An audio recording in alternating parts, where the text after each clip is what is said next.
اس کے بعد شعر نمبر 5 ہے، وہی ہے کائنات اور اس کی مخلوقات کا خالق، نباتات و جمادات اور حیوانات کا خالق۔ نظم کا عنوان حمد، شاعر کا نام حفیظ جلندری۔ مفہوم ہے اس شعر کا، اللہ تعالیٰ کائنات اور اس میں موجود نباتات و جمادات اور انسان و حیوانات غرض کے ہر مخلوق کا خالق ہے۔ تشریح، اللہ تعالیٰ کائنات اور اس میں موجود نباتات تشریح حفیظ جلندری اردو کے بلند پایہ نظم کو شاعر تھے۔ زبان کی سادگی، سوز و گداز اور موسیقیت ان کے کلام کی نمایاں خوبیاں ہیں۔ ان کا حمدیہ کلام عشق حقیقی سے لبریز ہے۔ شاعر کے بارے میں پیسج وہی چل رہا ہے جو شعر نمبر 1 سے شروع ہوا تھا، 5ویں شعر میں بھی وہی والا ہے اور اینڈ تک یہی چلے گا۔ تشریح طلب شعر میں حفیظ جلندری نے نہایت احسن اور منفرد انداز میں اللہ تعالیٰ کی صفت تخلیقیت کو بیان کیا ہے۔ شاعر فرماتے ہیں کہ اللہ رب العزت نہ صرف آسمانوں اور زمین کو پیدا کرنے والا ہے بلکہ اس کائنات کی تمام مخلوقات، انسان، پھول، پودے، پتے، درخت، حیوانات اور تمام مادی چیزوں کا خالق بھی وہی ہے۔ یعنی جمادات سے مراد یہاں پر مادی چیزیں ساری کی ساری جو دنیا میں ہماری ضروریات کی چیزیں ہیں۔ سورۃ الحج میں ارشاد ہے، ترجمہ، یقیناً تمہارا رب سب کا خالق ہے، صرف یہی ایک جہاں جو ہماری نظروں پر عیاں ہے، یعنی کھلا ہے، ظاہر ہے، جو ہمیں نظر آ رہا ہے، خدا کی تخلیق نہیں بلکہ اس کے علاوہ تمام وہ جہاں جو ہماری نظروں سے پوشیدہ ہیں خدا ہی کے تخلیق کرتا ہے۔ بقول شاعر، نہیں موقوف خلاقی تیری صرف ایک جہاں پر، کیے ہیں ایسے سینکڑوں پیدا جہاں تو نے۔ موقوف ہے یعنی کہ کافی نہیں ہے، اسی پر منحصر نہیں ہے کہ خلاقی یعنی اللہ کے خالق ہونا، اس کی تخلیق کی جو قدرت ہے صرف اسی ایک جہاں پر ہی اس کا دار و مدار نہیں ہے بلکہ اللہ تعالیٰ نے ایسے سینکڑوں جہان پیدا کیے ہیں۔ شاعر کا کہنا ہے کہ سطح زمین پر لاتعداد حشرات الارض، پرندے، جانور اور انسان اللہ کی مخلوقات ہیں جن کو خدا نہ صرف تخلیق کرتا ہے بلکہ ان کا نظام حیات بھی ترتیب دیتا ہے۔ شجر، حجر اور جن و انس بھی مخلوق خدا ہیں۔ شجر درخت، حجر پتھر اور جن و انس انسان اور جن بھی مخلوق خدا ہیں اور خدا کے حکم کے تابع زندگی بسر کرتے ہیں۔ ارشاد باری تعالیٰ ہے، زمین اور آسمانوں میں جو بھی ہیں سب اسی کے مملوک ہیں، سب اس کے تابع فرمان ہیں۔ مملوک ہیں یعنی اسی کی ملکیت میں ہیں، اسی کے جو ہے انڈر رہ رہے ہیں، یعنی اللہ تعالیٰ مالک ہے اور ہم اس کی مملوک ہیں، یعنی اس کی ہم مخلوق ہیں جو اس کے ملکیت میں آنے والے ہیں، اور اس کے تابع فرمان ہیں یعنی اس کے حکم کو تابع کرنے والے ہیں، پورا کرنے والے ہیں اس کے حکم کو۔ بقول شاعر، تو خالق ہے ہر شے کا یا حیو یا قیوم، ہر پل تیرا رنگ نیا یا حیو یا قیوم۔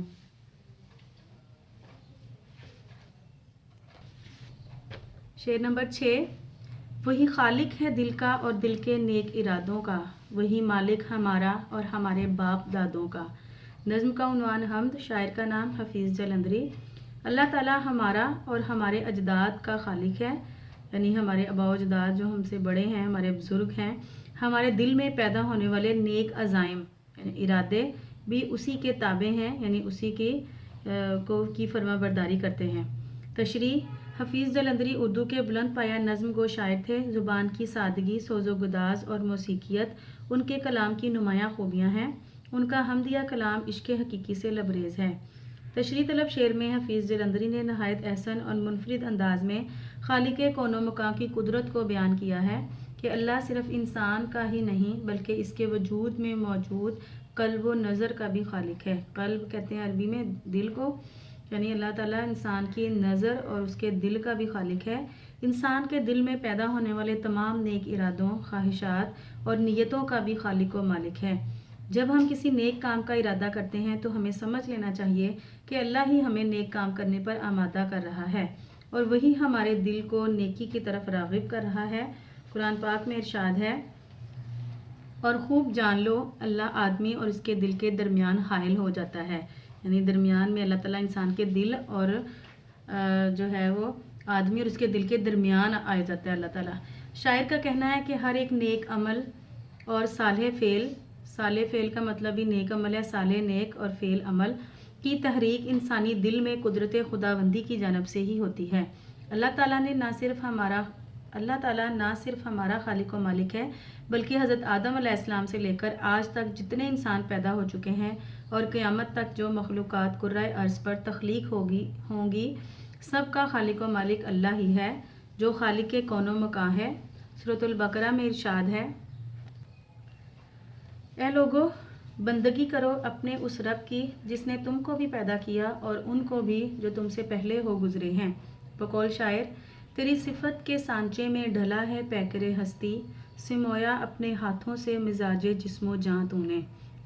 اس شعر میں بھی شاعر نے اللہ تعالیٰ کی صفت تخلیقیت کو نہایت ہی خوبصورت انداز میں بیان کیا ہے کہ اللہ تعالیٰ کی یہ صفت ہے تخلیقیت کی کہ اس نے اس کے سانچے میں، سانچہ ایک ایسا برتن ہوتا ہے یا ایسی چیز کہ جس میں ہم جو چیز ڈالتے ہیں وہ اسی شکل کی بن جاتی ہے، تو اللہ تعالیٰ نے اپنی جو تخلیق کرنے کی صفت تھی اس کے سانچے میں جو ہے انسان کے پیکر ہوتا ہے پورے کا پورا مجسمہ جسم انسان کا سر سے پاؤں تک، کہ انسان کا جو پورے کا پورا جو ہے وجود ہے اللہ نے اپنی صفت تخلیقیت کے سانچے میں اس کو ڈھالا ہے، اور اپنے ہاتھوں سے اللہ تعالیٰ نے جسم و جاں کا مزاج یعنی اس کی عادات اور اس کے طریقے جو ہیں اللہ نے اپنے ہاتھوں سے اس کے اندر سموئے ہیں، اس کے اندر ان کو رکھا ہے۔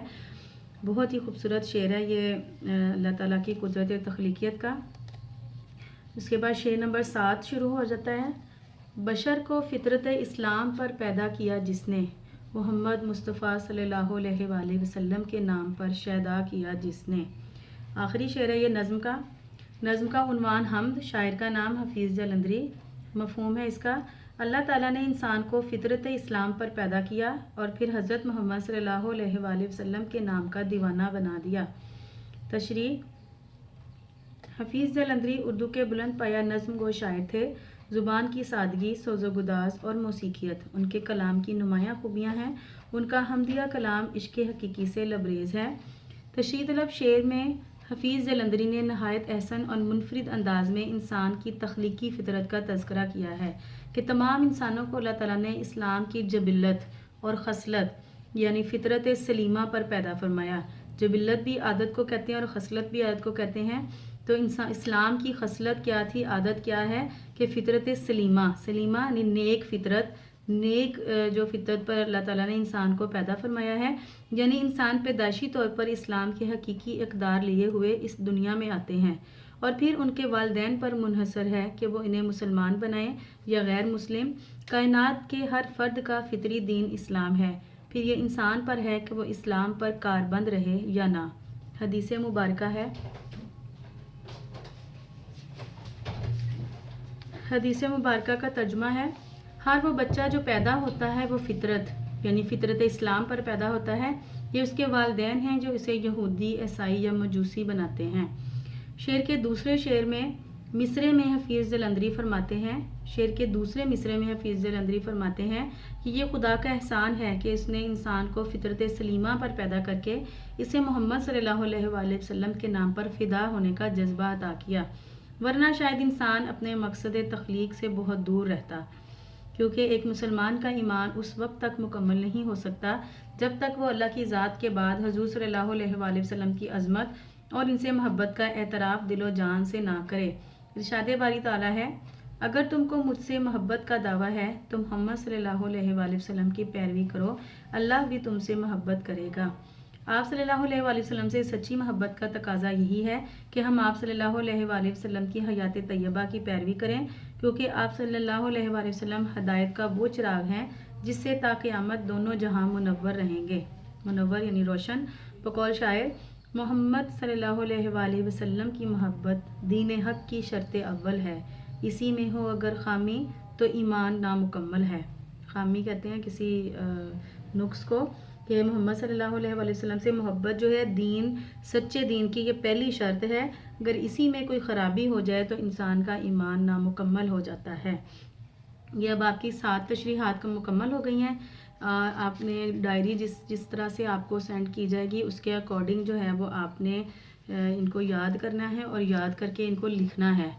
صرف یاد کرنے پہ نہیں رہنا بلکہ اس کی ریٹن پریکٹس بھی کرنی ہے۔ ڈائری جو ہے وہ انشاءاللہ تعالیٰ آپ لوگوں کو ساتھ ساتھ جو ہے وہ سینڈ کرتے رہیں گے۔